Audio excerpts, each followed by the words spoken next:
எல்லோருக்கும் மாலை வணக்கம். சார் குட் ஈவினிங் சொன்னார், நான் தமிழில் மாலை வணக்கம் சொல்லிடுறேன். மாலை வணக்கம் சொல்லுங்கள்.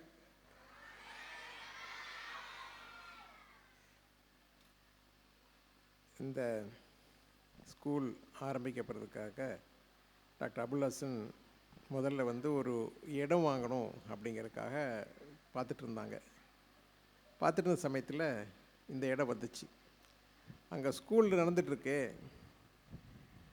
அது என்ன பண்ணலாம் அப்படின்னு அவர் யோசித்தார். அப்போ சொன்னாங்க. சொன்னப்போ ஸ்கூலை நடத்திட்டுருக்காங்க, எப்படி நடத்துகிறதா என்ன எதுன்னு யோசினப்போ அவர் சொன்னார், நஷ்டம் வந்தாலும் கவலை இல்லை, டீச்சர்ஸ் இருக்காங்க, ஸ்டூடெண்ட்ஸ் இருக்காங்க, அவங்களுடைய படிப்பு கிடக்கூடாது, அது எது வந்தாலும் சரி, அதை திடீர்னு நம்ம க்ளோஸ் பண்ண போகிறதில்ல, நான் நடத்த போகிறோம் அப்படின்னு சொல்லி நடத்தினார்.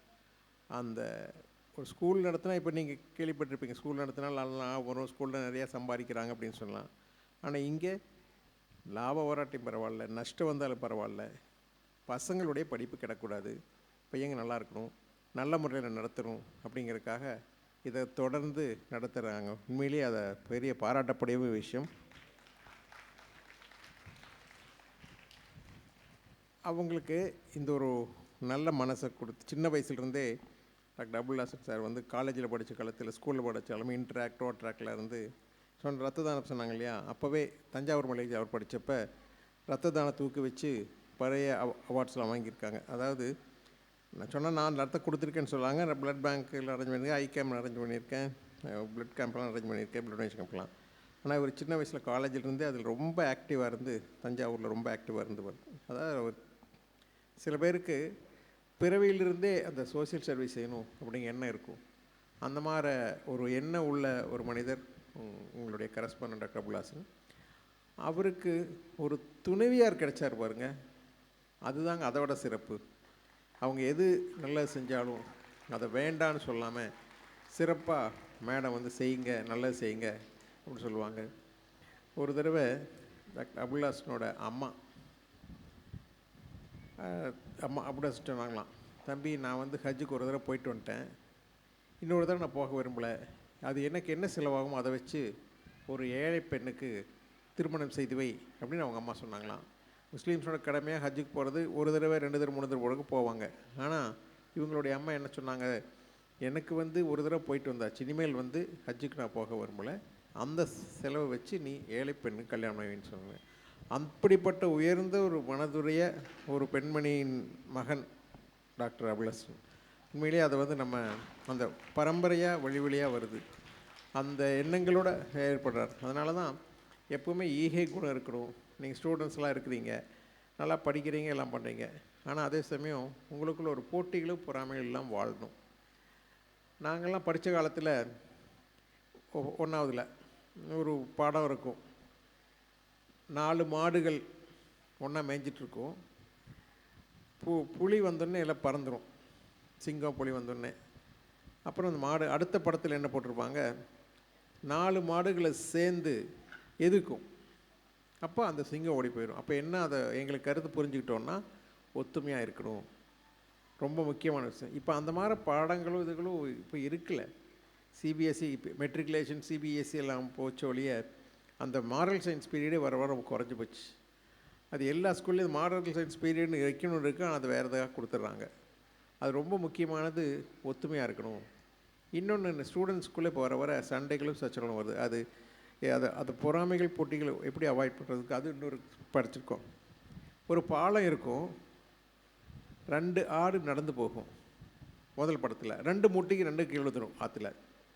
அடுத்த படம் இருக்கும், 2 ஆடு நடந்து வரும், ஒரு ஆடு கீழே படுத்துக்கும், இன்னொரு ஆடு தாண்டி போயிடும், அப்போ இது மறுபடியும் எந்திரிச்சு போயிடும். அதாவது மக்களுக்கு குழந்தைகளுக்கு இந்த விட்டு கொடுக்கும் மனப்பான்மையை நம்ம எப்படியா டீச் பண்ணணும். அதுவும் சார் சொன்னாங்க இல்லையா, பேரண்ட்ஸ் ரொம்ப முக்கியமான, பேரண்ட்ஸ் எஜுகேஷன் டீச்சர்ஸ் எல்லாம் முக்கியம்னு. அந்த பேரண்ட்ஸ் சின்ன வயசுலேருந்தே குழந்தைகளுக்கு விட்டு கொடு அப்படிங்கிற மனப்பான்மை வளர்த்துனா நல்லா இருப்பாங்க. அது இல்லாமல் அவன் என்ன சொல்கிறது அப்படின்னு அவங்க நினைக்கக்கூடாது. ஒரு டீச்சர் அடிச்சிட்டாங்கம்மா அப்படின்னு சொன்னால், இந்த காலத்தில் டெய்லி அடிக்கடி பேப்பரில் வரும், டீச்சர் அடிச்சிட்டனால உடனே பேரண்ட்ஸ் சண்டைக்கு வந்துட்டாங்க அப்படின்னு. டீச்சர்ஸ் எல்லாம் கேட்டால் நாங்கள் பையங்களை அடிக்க பயமாக இருக்குது சார், ஏதாவது திட்டினாலே பயமாக இருக்குது சார் அப்படிங்கிற அளவுக்கு சொல்கிறாங்க டீச்சர்ஸ் எல்லாம். கவர்மெண்ட் டீச்சராக இருந்தாலும் சரி, ப்ரைவேட் டீச்சராக இருந்தாலும் சரி. பேரண்ட்ஸ் வந்து டீச்சர்னால் உங்களை மிரட்டணும், டீச்சராக உங்களை கண்டிக்கணும் அப்படின்னு பசங்கள்கிட்ட சொல்லி சின்ன வயசுலேருந்து வளர்த்தணும். அவங்க 10th வந்துக்கு அப்படி சொன்னால் நீங்கள் உங்களை வேற வேலையை நம்மளை தேடிட்டு போயிடுவாங்க. ஆனால் இந்த சின்ன வயசுலேருந்து அந்த எண்ணங்களை கொண்டு வரணும். இந்த மாதிரி ஒவ்வொரு இதையும் சின்ன வயசுக்கு கொண்டு வந்துட்டு இருந்தோம்னா தான் நல்லாயிருக்கும். இந்த ஸ்கூல் வாங்கி ஆரம்பிக்கிறப்போ டீச்சர்ஸ் இருந்தாங்க, அவங்க ஸ்கூலில் நீ நடத்துவாங்களோ இல்லையோங்கிற பயத்தில் நிறைய பேர் போயிட்டாங்க. இவங்களுடைய முயற்சியால் ஸ்டூடெண்ட்ஸை கொண்டு வந்து மறுபடியும் டீச்சர்ஸ்லாம் கொண்டு வந்து எல்லா டீச்சர்ஸை வச்சு நடத்தி இன்றைக்கி நல்லபடியாக கொண்டுட்டு போய்க்க ரொம்ப சந்தோஷம். அடிக்கடி ஸ்கூலை பற்றி சொல்லுவாங்க. ஸ்கூலுக்கு போனேன், ஸ்கூலில் பசங்களாக இருக்காங்க, இப்போ நான் சொன்னார்ல ப்ரில்லியன்ட், என்கிட்ட இது இங்கே மேடையில் சொல்லதில்லை, என்கிட்ட முதல்ல சொல்லியிருக்காங்க. எங்கள் ஸ்டூடெண்ட்ஸு என்ன ப்ரில்லியண்ட்டாக இருக்கிறாங்க, இந்த யங்ஸ்டர்ஸ் ரொம்ப ப்ரில்லியண்ட்டாக இருக்காங்க, ஸ்டூடெண்ட்ஸ் நல்லா ப்ரில்லியண்ட்டாக இருக்கிறாங்க அப்படின்னு என்கிட்ட. இது மேடைக்காக சொல்லப்பட்டதில்லை, வெளியிலே சொல்லிகிட்டு இருப்பார் என்கிட்ட, நல்லா பண்ணுறாங்கன்னு. அந்த இவர் வந்து சின்ன வயசுலேருந்தே இருக்கிறப்ப இப்போவும் ஜூனியர் டாக்டர்ஸ் விங்னு யங்ஸ்டர்ஸ், அதாவது டாக்டர்ஸில் படிச்சுட்டு வராங்க இல்லையா, அவங்களுக்கு வந்து புதுசாக முடிச்சுட்டு வர டாக்டர்ஸ்க்கெல்லாம் ஒரு பிடிமானம் இல்லை. அதாவது என்ன பண்ண போகிற எது பண்ண சொன்னாங்களே, நீங்கள் பேசுகிற போது கவனிச்சிருப்பீங்க, அந்த தைரியம் வேணும், இது பண்ணணும். அந்த மாதிரி இந்த ஜூனியர் டாக்டர்ஸ் விங்குன்னு ஆரம்பித்து யங்ஸ்டர்ஸ் எல்லாம் கூட்டிகிட்டு வந்து வச்சு அவங்களுக்கு தைரியம் கொடுத்து அவங்களுக்கு ஒரு வேலை வாய்ப்புகளுக்கு ஏற்படுத்துறதுக்கு பண்ணி எவ்வளவோ பண்ணிகிட்ருக்காங்க. அது தமிழ்நாடு லெவல் மட்டும் இல்லாமல் இந்தியா லெவல்லையும் ஸ்டூடெண்ட்ஸுக்கு பண்ண வேண்டியது அதே மாதிரி டாக்டர்ஸுக்கு பண்ணுறாரு. அந்தளவுக்கு ஒரு மக்களுக்கு சேவை செய்யணுங்கிற ஒரு மனப்பான்மை எண்ணம் நமக்கு இருக்கணும். டீச்சர்ஸ் வந்து டெடிகேட்டடாக அவர் அதையும் சொன்னார். எங்கள் டீச்சர்ஸ் 15 பேர் இருக்காங்க, எல்லாம் ரொம்ப டெடிகேட்டடாக இருக்காங்க, நல்லா பண்ணுறாங்க. அதாவது ரொம்ப பெரிய ஸ்கூலாக இருந்துச்சுன்னா அவங்களுக்கு வந்து ஒரு கண்ட்ரோல் இல்லாமல் இருக்கும். இவங்க ஒரு சின்ன ஒரு குடும்பம் மாதிரி இருக்குது எங்கள் ஸ்கூல், அதனால் டீச்சர்ஸ்லாம் நல்லா பார்த்துக்குறாங்க, என்ன பிரச்சனைனாலும் ஃபேமிலி மாதிரி வந்து சொல்லுவாங்க, அவங்களுக்கு ஒரு கஷ்டம் நான் பார்த்துக்குவேன் அப்படி சொல்லுவார். அது மாதிரி டீச்சர்ஸை நல்லா பார்த்துக்குறாங்க, ஸ்டூடெண்ட்ஸை நல்லா கவனிச்சுக்கிறாங்க. கொஞ்சம் கொஞ்சமாக அது எல்லா குழந்தைங்களாம் உட்காந்துருக்குறாங்க, இப்போ டான்ஸ்லாம் ஆட போகிறாங்க, எல்லாம் நல்லா கைதட்டுன்னு சொன்னால் ரொம்ப அருமையாக கைதட்டிடுறாங்கலாம். நம்ம கம்பேரிங் பண்ண 2 பொண்ணுங்க ரொம்ப நல்லா இங்கிலீஷ் நல்லா பேசுகிறாங்க, ரொம்ப சந்தோஷம். அதோட இங்கிலீஷ் டீச்சருங்கெல்லாம் வளர்ந்து தெளிட்டார் இங்கிலீஷில் ரொம்ப நல்லபடியாக. உண்மையிலேயே ரொம்ப சந்தோஷம்.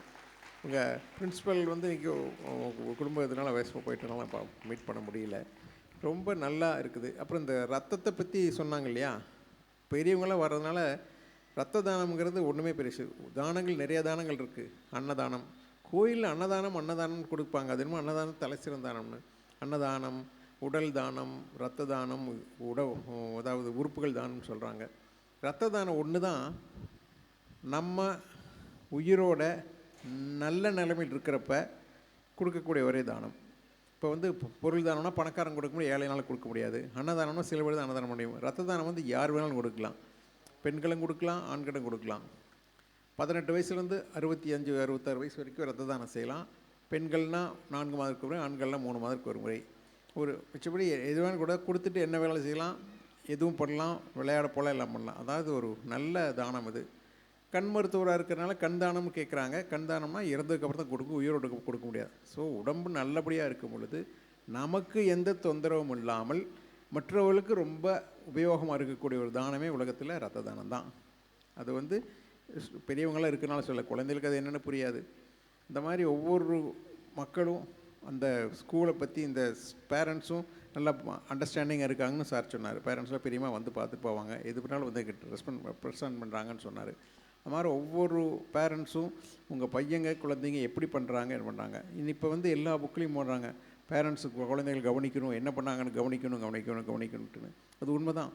அவனுடைய ஆக்டிவிட்டீஸ் நீங்கள் கவனிச்சுட்டே இருக்கணும். அப்புறம் இந்த செல்ஃபோன் வந்துருச்சு. ஐயோ, செல்ஃபோன் படுத்துகிற பாடு பெரும்பாடாக இருக்குது.